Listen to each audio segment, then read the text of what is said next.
Hello students, hope you guys are doing well. आज हम एक नया चैप्टर स्टार्ट करने जा रहे हैं जिसका नाम है एटम्स एंड मॉलिक्यूल्स हमारे पास। तो इस चैप्टर में क्या है, बेसिकली हमारे पास ये लगा लो आपकी 9th क्लास का हमारे पास सबसे मोस्ट इंपॉर्टेंट चैप्टर है हमारे पास ये। इसके रिगार्डिंग हमारे पास क्या क्या चीज़ें आने वाली हैं, इसमें हमारे पास जो भी टॉपिक्स हमारे पास आएंगे वो आपके पास 10th class, 11th class, 12th class सब में हमारे पास जो मेन बेसिक है वो हमारे पास इस चैप्टर से आएगा। तो चैप्टर का नाम है एटम्स एंड मॉलिक्यूल। तो पहली टर्म हमारे पास यहाँ पे लिखी हुई है कि एटम्स क्या होते हैं। तो एटम हमारे पास वो स्मॉलेस्ट पार्टिकल है मैटर का, वो हमारे पास क्या है, स्मॉलेस्ट पार्टिकल है मैटर का, विच मे और may not have independent existence, जिसका हमारे पास इंडिपेंडेंट एग्जिस्टेंस हो भी सकता है और नहीं भी हो सकता। जैसे हमने एग्जांपल लिया सोडियम का, तो सोडियम क्या होता है, एन से लिख के दिखाते हैं। एन हमारे पास क्या होता है, इसका सिंबल होता है। तो मैंने बोला ऑक्सीजन, तो आप लिखोगे O2, यानी यहाँ पे खाली क्या दिखाया हुआ है, खाली O दिखाया है। अकेले O का कोई भी एग्जिस्टेंस नहीं होता है, किसका एग्जिस्टेंस हमारे पास आएगा, O2 का। तो मैंने क्या बोल दिया, वो स्मॉलेस्ट पार्टिकल है मैटर का जिसका हमारे पास इंडिपेंडेंट एग्जिस्टेंस हो भी सकता है, जैसे किसमें हुआ, सोडियम में हुआ। नहीं भी हो सकता जैसे हमारे पास किसमें हुआ है, O में हुआ है। तो उसको हम क्या बोलते हैं, एटम बोलते हैं। अब इसमें हमारे पास क्या आते हैं, कुछ लॉज आएंगे आपके पास, तो हमारे पास इनको हम बोलते हैं लॉज ऑफ केमिकल कॉम्बिनेशन। ठीक है, तो हमारे पास इन 1774 हमारे पास एक साइंटिस्ट था एंटोनी लेवेशियर, जिसको हम क्या बोलते हैं, फादर ऑफ केमिस्ट्री बोलते हैं हमारे पास।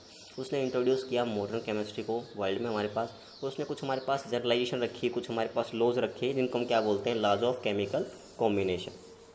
अब हमारे पास यहाँ पे क्या क्या लॉज थे, तो हमारे पास यहाँ पे फर्स्ट जो लॉ हमारे पास आया वो था हमारे पास लॉ ऑफ कंजर्वेशन ऑफ मास।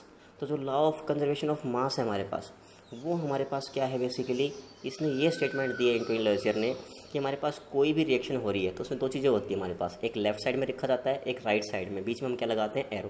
जैसे मैंने लेफ्ट साइड में लिखा रिएक्टेंट, राइट में लिखा प्रोडक्ट, बीच में क्या लगा दिया आपने, एरो। तो उसने ये बोल दिया कि जो मास आएगा रिएक्टेंट का और जो मास आएगा प्रोडक्ट का, वो दोनों हमेशा क्या होंगे आपके पास, इक्वल आएंगे। तो क्या बोल दिया, in any chemical reaction total mass of reactant is always equal to total mass of product. Simple सी बात है हमारे पास।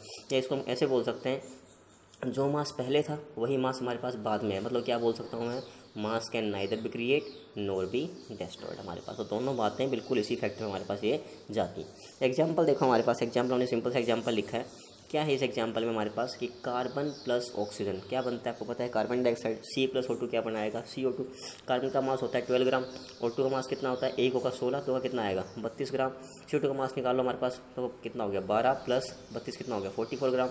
इधर ऐड कर लो हमारे पास, इधर ऐड कर लिया, तो हमारे पास दोनों साइड क्या आ रहा है, मास बिल्कुल इक्वल आ रहा है। तो इसको हम क्या बोलते हैं, सिंपली हमारे पास law of conservation of mass, कि मास हमेशा क्या रहेगा, कंजर्व रहने वाला है आपके पास। क्लियर इतनी बात। आगे हम बात करते हैं, तो हमारे पास नेक्स्ट इक्वेशन लिखा हुआ है, इसमें हमारे पास कुछ इसी के बारे में बातें करना चाह रहा है। ये क्या बोल दिया, 17 ग्राम सिल्वर नाइट्रेट दिया हुआ है। ठीक है, मैंने लिख लिया सिल्वर नाइट्रेट कितना है, 17 ग्राम है। Allowed to react with sodium chloride, sodium chloride कितना दिया हमारे पास, हमें नहीं पता कितना दिया हुआ है। उससे क्या बना, resulted in the formation of 14.35 gram silver chloride and 8.5 gram silver sodium nitrate हमारे पास। तो हमने जो अमाउंट दिया हुआ था हमने एज इट इज़ उसको रिएक्शन की फॉर्म में लिख लिया।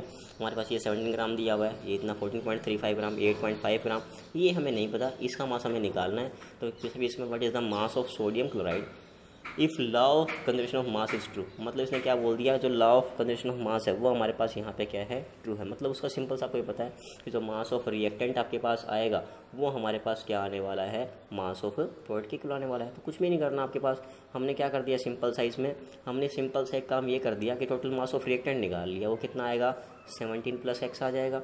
हमने प्रोडक्ट का निकाला वो कितना आएगा 14.35 + 8.5, ये हो जाएगा 22.85। अगर आप लॉ ऑफ मास फॉलो कर रहा है तो दोनों हमारे पास क्या आएंगे, mass of reactant equals to क्या आएगा, मास ऑफ प्रोडक्ट आएगा। 17 + x इक्वल्स टू 22.85। यहाँ से हमने x निकाल लिया, x हमारे पास किसकी वैल्यू आ गई, सोडियम क्लोराइड। तो बिल्कुल सिंपल सी बात है, बस क्या करना है, दोनों साइड का मास इक्वल करना है। तो हमें रिएक्शन में 4 चीज़ें थी, 3 हमें पता है, चौथे को हमने x मान लिया और सिंपली वहाँ से हमने क्या निकाल लिया, x की वैल्यू कैलकुलेट कर ली। अगला हमारे पास है लॉ ऑफ कांस्टेंट प्रोपोर्शन। ये हमारे पास काफ़ी इंपॉर्टेंट है। ये हमारे पास क्या था, given by Antoine Lavoisier and Joseph Proust in 1799। इसमें क्या बताया, हमारे पास कोई भी प्योर केमिकल कंपाउंड है, हम ये पढ़ चुके हैं सेकंड चैप्टर में कंपाउंड के बारे में। कंपाउंड हमारे पास वहाँ पे क्या आया था, जहाँ पे क्या आएगा, contain some element in the fix ratio by mass. इस लाइन को समझिए, हमारे पास क्या बोलना चाह रहा है, फिक्स रेशियो बाई मास। मतलब क्या हो गया, मैंने लिख दिया H2O। H2O आपको पता है हमारे पास ये होता है, आपको पता है H का मास कितना होता है 1, 2 का मास कितना आएगा 2 आएगा, O का मास कितना होता है 16, तो हमारे पास ये लिख दिया 16। इनको कट करता हूँ मैं, क्या आएगा 1:8। मतलब वाटर हमारे पास कहीं से भी आ रहा हो, चाहे हमारे पास टैप वाटर हो, चाहे हमारे पास कुएं का पानी हो, हमारे पास कहीं भी नदी नहर किसी का पानी हमारे पास, वहाँ पे जो H और O का रेशियो आएगा वो हमेशा कितना आएगा 1:8 फिक्स है हमारे पास। इसको हमने क्या बोल दिया, लॉ ऑफ कांस्टेंट प्रोपोर्शन, मतलब उनका जो रेशियो है हमारे पास हमेशा क्या रहेगा, कांस्टेंट रहने वाला है। तो इस चीज़ को हम सिंपली क्या बोलते हैं, लॉ ऑफ कांस्टेंट प्रोपोर्शन। ऐसे आप CO2 को चेक कर सकते हो, हमारे पास CO2 में क्या आएगा 12:32, हमारे पास कितना हो जाएगा 3:8 हमारे पास इसका रेशियो आने वाला। तो हमारे पास यहाँ पे क्वेश्चन दे दिया इन्होंने सिंपल इसी फॉर्म में कि हाइड्रोजन ऑक्सीजन कंबाइन कर रहे हैं एक रेशियो में 1:8 बाई मास। हमारे पास 1:8 के रेशियो में हमारे पास ये आ रहे हैं, what mass of oxygen gas would be required to react with 3 gram of hydrogen gas. आपको पता है वाटर में रेशियो मैंने आपको भी बताया था क्या होता है 1:8 रेशियो आएगा, तो हमारे पास आपको रेशियो बताया 1:8 है। अगर मास ऑफ जो ऑक्सीजन का है कंबाइन विद, मतलब 1 ग्राम H के साथ कितने ग्राम O हमारे पास कंबाइन होगा 8 ग्राम कंबाइन होगा।